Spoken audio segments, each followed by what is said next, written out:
Hello everyone, welcome to my channel. Today we will be playing around with digital inputs and digital outputs of these ESP32 boards.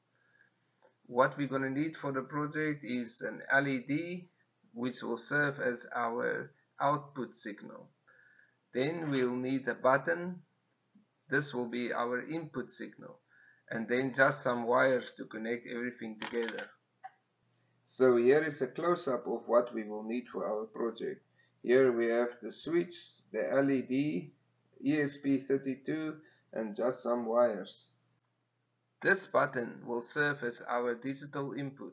When we press the button, the ESP32 reads the signal. Then we take that signal and process it and do something with it. For this project, what we will do is we'll switch on this LED.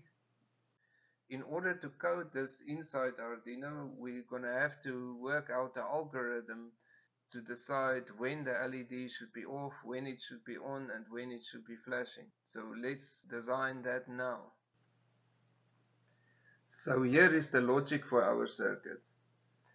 This is the LED which can either be off, on, or flashing. This is the button which can either be not pressed or pressed, and this is our switched variable which can either be 0 or 1. So here I've outlined the logic of our program.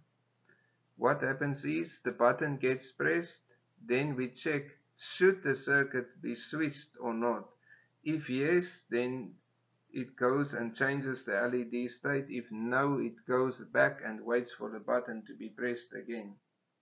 Now we head over to Arduino to look at the code. First thing on top, we define our variables. We have one variable for the LED, one for the button, and one for the switch.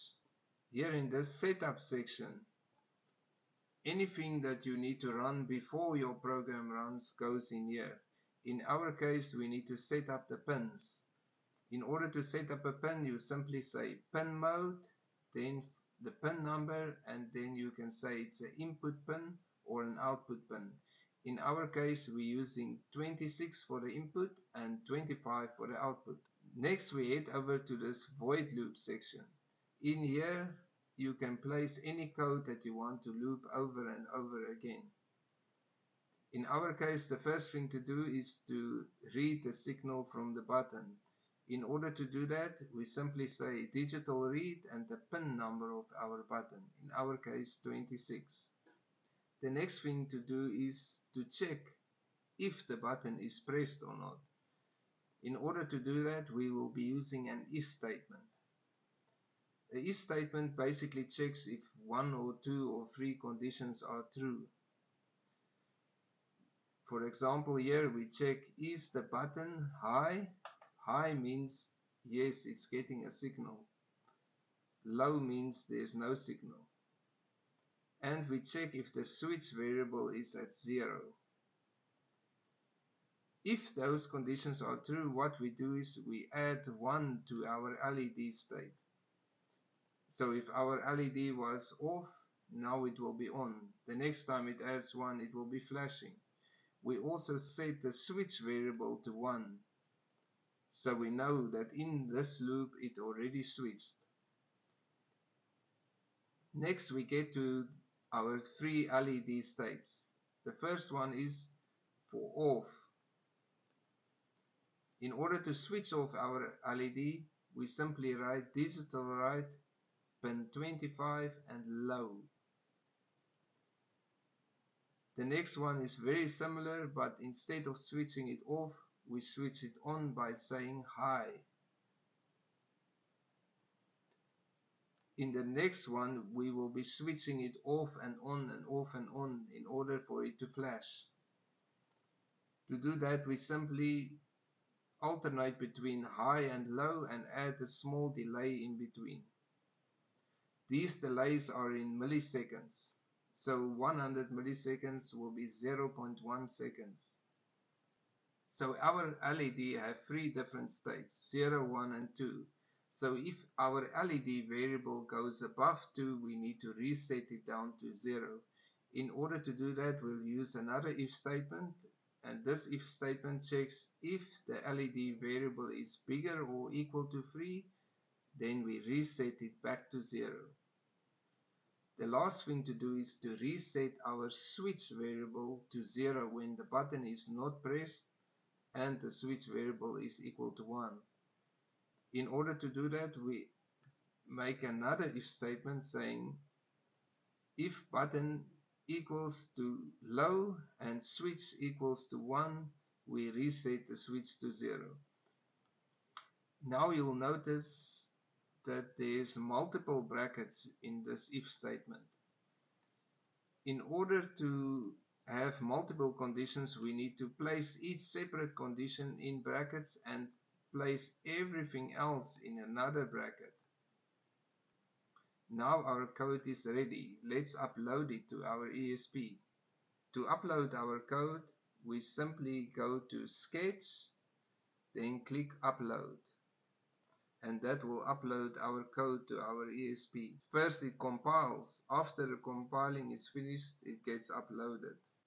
Now it's time to put everything together. The first thing we need is our ESP, then our LED, and then our switch. The switch, we will connect the ground wire to the ground wire of the ESP32. Then the positive wire we will connect to the 3 volt 3 pin. In our case, this white wire is our positive wire. So let's grab it there. That goes right opposite the ground pin. So you can see that side we have the ground, this side we have the 3 volt 3 pin. Then the next thing is to connect our signal pin. That should go to pin 26. The next thing is to connect our LED. The shorter leg of the LED is the negative.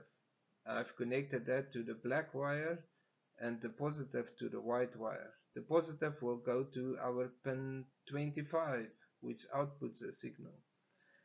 On the ESP32s there are 2 ground pins. You'll notice one is here on the end, another one is here. But that's not with every board. Some boards are different.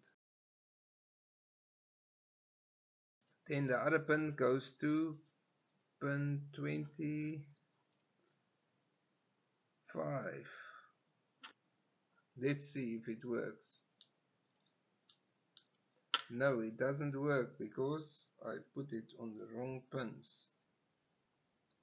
I put it on pin 33 instead of 26. Now it works. Now let's see if we push the button. Yes, then it goes off. That's our first state. Now the LED variable is set to 0. Now if I push the button, the LED variable is set to 1 and our light is on. And if I push the button again, our LED variable is set to 2 and the light flashes. So this is digital input and digital output. We have this switch giving a signal, then we interpret the signal in the ESP32 and the LED outputs our signal from our code. Thank you for watching. See you next time.